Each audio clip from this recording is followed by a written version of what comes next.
All right, so we have Arashri, All India rank 81, Arna, All India rank 88 in CLAT 2024, who are our classroom students, regular classroom students. So, सबसे पहले Arashri, how is the feeling? It was surreal. I can't even sink it in till right now. I can't. Too good to be true. Too good to be true. Too good to be true. So, getting a rank under 100, and then you know that you're obviously going to secure a seat in your dream college. You have been preparing for CLAT for so much of time अभी, but finally जो चाहते थे वो हो गया. मुझे एकदम खुले शब्दों में आप लोगों से आपकी फीलिंग्स चाहिए अब एक एक करके. यस.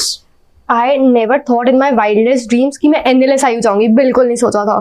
कल मतलब मैं रेस्टोरेंट में बैठी हूँ and my sister just refresh the page कि हाँ रिजल्ट आ गया यार 81. किसी को नहीं हुआ. In the restaurant my parents and my sister are crying, they are bawling our eyes out कि हाँ हो गया. तो एंड एवरी वन कॉल सबका कि congratulation, we are proud of you. It's surreal. Everyone, I love it just. Exactly. It was like कि पहले तो 2 बार तो मैंने ही चेक करा था कि correct information Aarna Bhatnagar, correct information rank 88. Okay fine, it's done. Then I सब थोड़ा इमोशनल हो गए थे. तो it was really too good to be true. मतलब थोड़ा सा सेटल इन होने में अभी भी टाइम लग रहा है. I get somewhere. मुझे ध्यान है 102.5 के स्कोर पे मुझे कॉल किया, सर 102.5 कुछ होगा क्या? I said you are come on, you are among the toppers, सोचने की भी जरूरत नहीं है. So how the journey with CLAT Prep has been for you people? Yes. It's been wonderful. Everyone have helped me in mentorship or in counseling, or even the teachers are so helpful. They'll help you in everything, even the slightest doubt. It will be just clear in a minute, and they'll motivate you that the next time you are studying, you're fully motivated and you're like, yeah, now I will do it. I can do it. Exactly. कि mock में marks कम आए ना, तो वो जो motivation मिलता था कि कोई बात नहीं, मॉक्स में कम आ गए, नेक्स्ट मॉक में स्कोर करना है. कैसे स्कोर करना है उसकी स्ट्रैटेजी. एक एक लाइन का मतलब भी अगर आप पूछोगे ना तो they will not let you feel कि हाँ कितना छोटा डाउट है. So you will not be hesitant to ask any teacher anything. एक वर्ड का मतलब पूछ लो, एक यूज पूछो, एनीथिंग.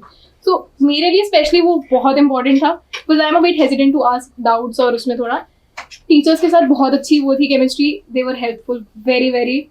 सो उसमें तो मेरे को बहुत हेल्प हुई है. एंड मॉक्स सारे एनालिसिस इतनी प्यारी आंसर की तो निकलती है हमेशा, तो उसमें हमेशा हेल्प हुआ है. Good good. सो आप लोगों ने जब अपनी प्रिपरेशन स्टार्ट करी थी CLAT की, तो हर एक स्टूडेंट का एक फेयर फैक्टर होता है कि नहीं ये एक सेक्शन है जिसमें मुझे बहुत ज्यादा वर्कआउट करना पड़ेगा. आपका वीक पॉइंट क्या था? जीके. ओके. और आपका? I would say GK, but मेरे सारे वीक पॉइंट थे. Like I had to work on every section.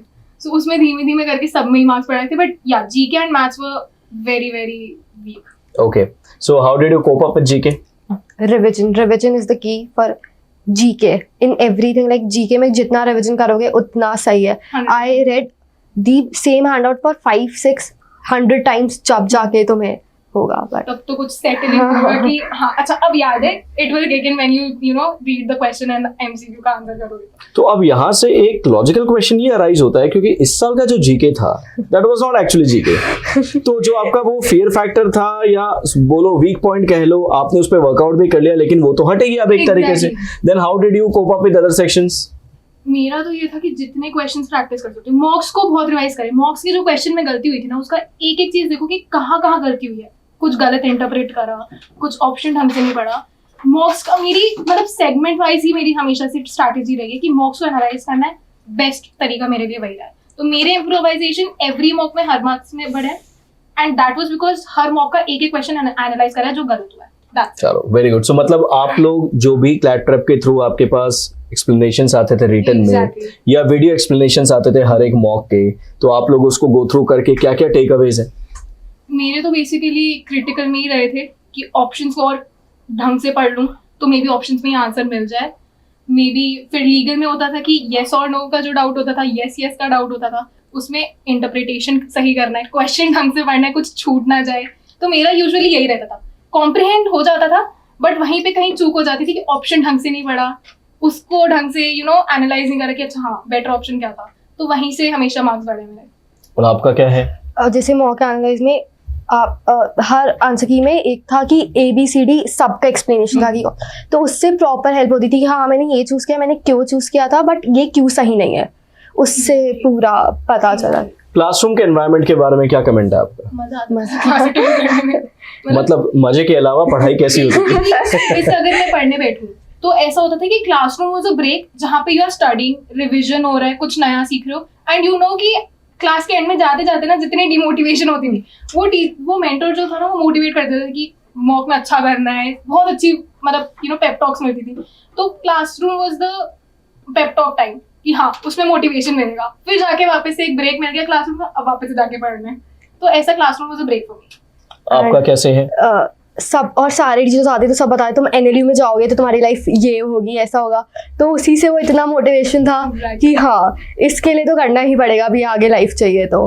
And सबका मतलब पढ़ाने भी ऐसे बहुत स्ट्रेसफुल माहौल नहीं था, चिल आराम से सब डाउट सॉल्व हो रहा है, सब बढ़िया। चलो ग्रेट। और आपका स्ट्रॉन्गेस्ट एरिया कौन सा था? मैथ्स। और आपका?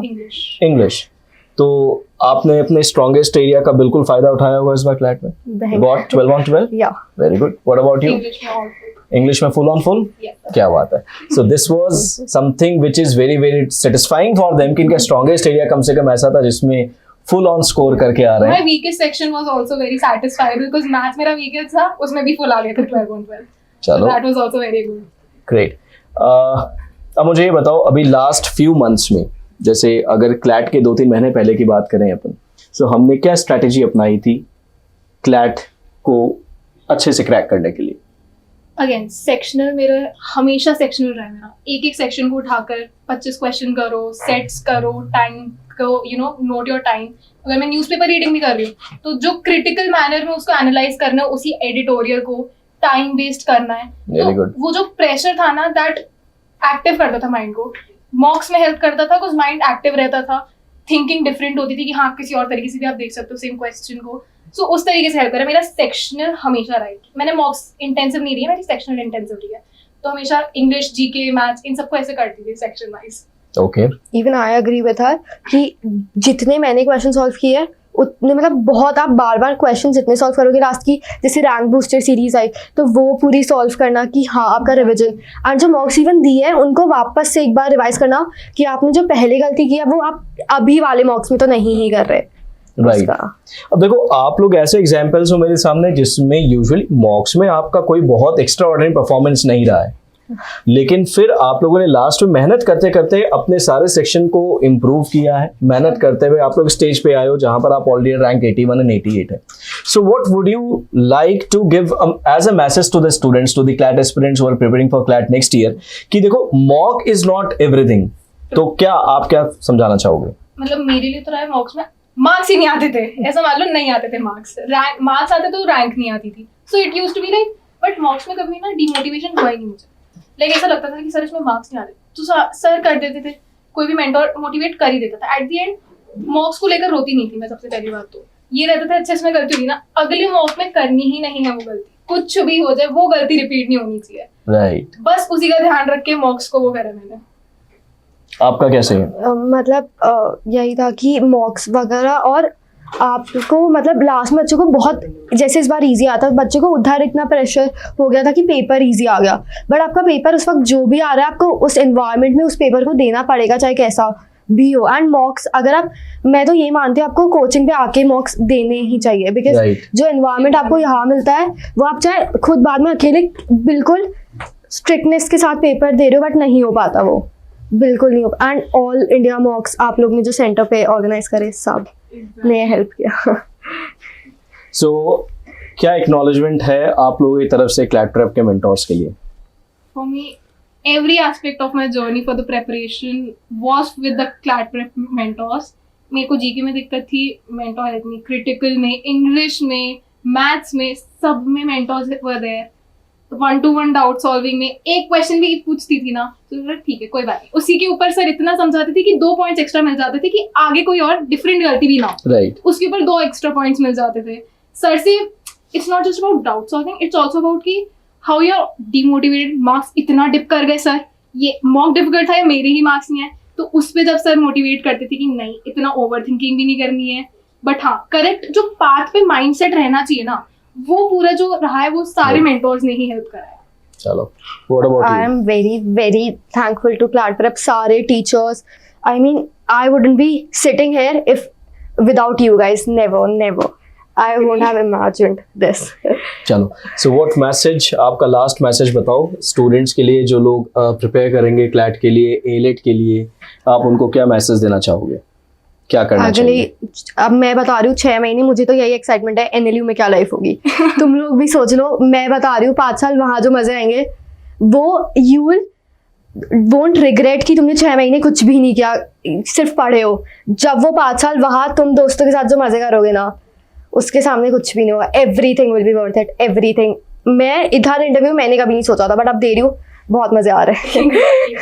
इट्स ऑलवेज लाइक कि माइंड में अपना एम क्लियर रखना है कि हाँ मुझे NLSIU बैंगलोर जाना है, उसी के लिए प्रिपरेशन करनी है और उसी तरीके से प्रिपरेशन करनी है। ये नहीं एक्सक्यूज होना, अच्छा छुट्टी लेके थोड़ी सीरीज के 2 एपिसोड देख लेते हैं या कुछ कर लेते हैं, नहीं, जाना है तो उसी के लिए उतनी मेहनत भी करनी है, but at the same time खुद को इतना ओवर प्रेशराइज नहीं करना है, खुद को डिमोटिवेट नहीं करना है ओवर थिंकिंग से। And first of all environment में जो लोग रख रहे हो अपने साथ वो होने चाहिए, पेरेंट्स का सपोर्ट, मेंटोर्स, friends बहुत important है। Like for me, my friends motivated me so much. They brought me कि you can do it. They celebrated with me, कोई बात नहीं तेरे खराब मार्क्स आए हैं। So they motivated me. They kept me going. So that's the point. अपना aim clear रखो और अपने आसपास के जो लोग हैं उनके साथ काम करो, क्लियर हो जाएगा। प्रेशर की कोई बात नहीं है। चलो, wish both of you all the very best for your future endeavors. I am hopeful about you people, and you will be definitely coming out of flying colors in all the things you pursue in your near future. All right, Aryashri and Arna, thank you so much for Thank you. being Thanks on to board. you. Thank Thank you. you.